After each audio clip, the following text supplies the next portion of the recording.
Hey everyone, welcome back to the channel. Today we've got a high-yield step 2 start question that tests your ability to recognize a true surgical emergency. Stick around because I will not only give you the answer but also break down why the other options are wrong. That's where the real learning happens.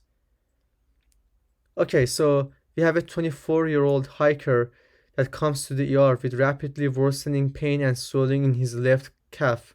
2 days ago, he has scraped his leg on a rock. Now, over the past 12 hours, the pain has become severe out of proportion to the exam findings.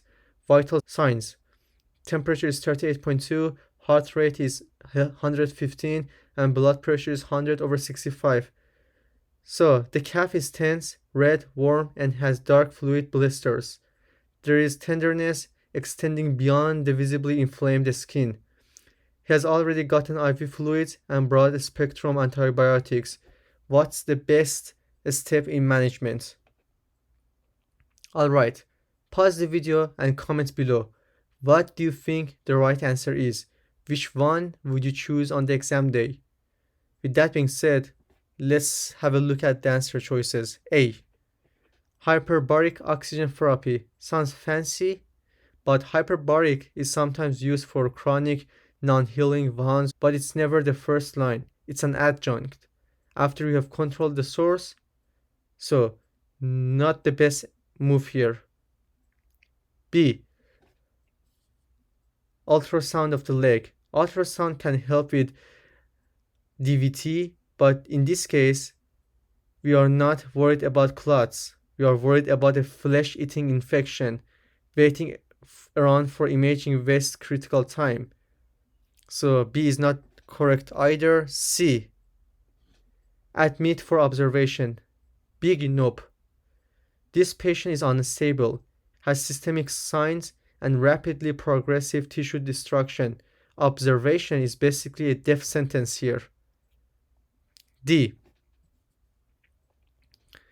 Needle aspiration of the bullae.